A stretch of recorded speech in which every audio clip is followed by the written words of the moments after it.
सभी साथियों को मेरा नमस्कार।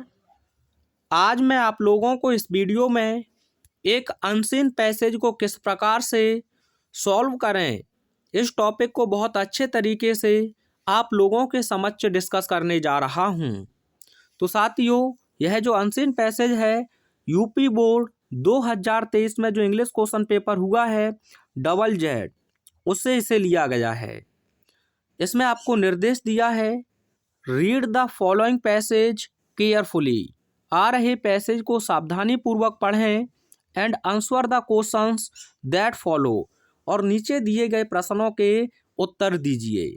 तो मैं आप लोगों से यह निवेदन करूंगा कि आप पहले पैसेज को ना पढ़ें, सबसे पहले आप क्वेश्चन को रीड करें बहुत अच्छे तरीके से, और क्वेश्चन में जो कीवर्ड देखने को मिले उस कीवर्ड को माइंड में रखकर ही आप आंसर निकालेंगे, तो आपको आसानी होगी आंसर को फाइंड आउट करने में।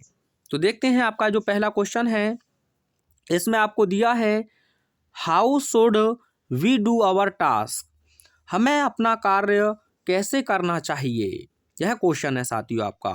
तो यहाँ मेन पॉइंट की अगर हम बात करें तो इसमें केवल और केवल आवर टास्क दिया है।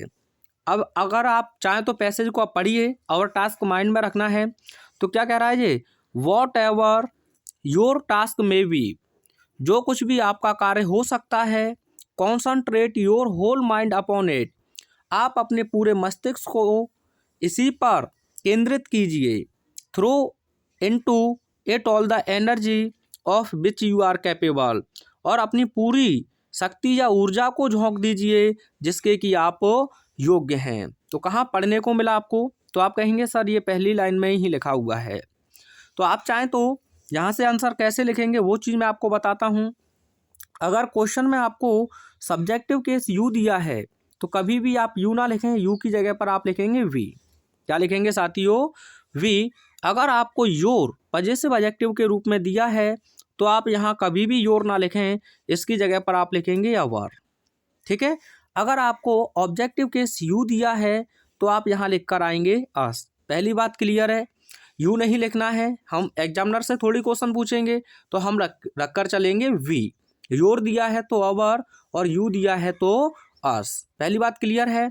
दूसरी बात, अगर आप क्वेश्चन से बनाना चाहें तो क्वेश्चन से भी बना सकते हैं।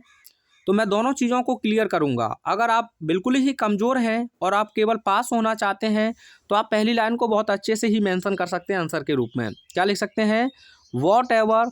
अब यहाँ से योर आप हटा देंगे तो क्या लिखेंगे, our task may be concentrate, और योर की जगह पर क्या बताया, our whole mind upon it and throw into it all the energy of which, you का क्या बताया, वी आर कैपेबल। जिन भाइयों को या जिन बहनों को बिल्कुल भी इंग्लिश पढ़ना नहीं आता है तो वो इस प्रकार से अपने आंसर को आसानी से मेंशन कर सकते हैं। लेकिन जो लोग थोड़े बहुत अच्छे से पढ़े लिखे हैं तो वो आप इस प्रकार से बनाएंगे। WH वर्ड सबसे पहले आप हटाएंगे। हेल्पिंग वर्ब और मैन वर्ब के रूप में, जो मैन वर्ब के बीच में, हेल्पिंग वर्ब और मैन वर्ब के बीच में जो कुछ दिया है वह आपका सब्जेक्ट होगा। तो सबसे पहले आप लिखेंगे यहाँ सब्जेक्टिव रूप में वी। अब यहाँ शुड आपको मॉडल्स दी है तो आप यहाँ लिख देंगे शुड, वी शुड। अब साथियों, डू अगर मैन वर्ब के रूप में आए या डूइंग मैन वर्ब के रूप में आए तो इन्हीं की जगह पर आपको आंसर मेंशन करना है। तो अब इसकी जगह पर आप मेंशन करेंगे तो क्या लिखा है यहाँ, कॉन्सनट्रेट, और यहाँ योर को क्या करेंगे, आप हटा देंगे। क्या लिखेंगे बताओ, अवर। तो we should concentrate our whole mind upon. अब यह इट प्रोनाउन किसके लिए आया है, तो आप कहेंगे सर अवर टास्क के लिए। तो पहले नाउन लिखते हैं तब प्रोनाउन लिखते हैं, तो इट का कोई महत्व है नहीं यहाँ। क्या लिख देंगे, इट की जगह पर अवर टास्क। क्या लिख देंगे, अवर टास्क। आगे जोड़ दीजिएगा, and throw into it all the energy of which we are capable. तो इस प्रकार से आपका पहला आंसर बहुत आसान तरीके से बन जाएगा, जो लोग बनाना चाहते हैं।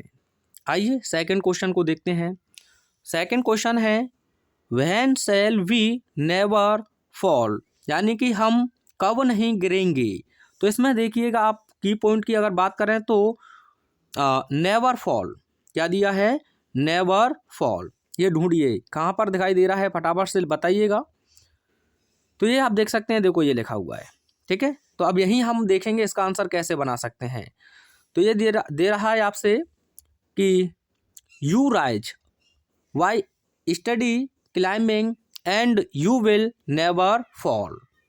अब देखा जाए साथियों, जिन लोगों को बनाना नहीं आता है उनके लिए आंसर ये हो जाएगा कि आप यहाँ से यू हटा दें और क्या लिख दें, वी, और rise by study climbing and, और यहाँ लिख देंगे आप वी विल नेवर फॉल, या वी के साथ सेल भी लिख सकते हैं। जिन लोगों को बनाना नहीं आता है उनके लिए ये आंसर आपका बिल्कुल परफेक्ट है।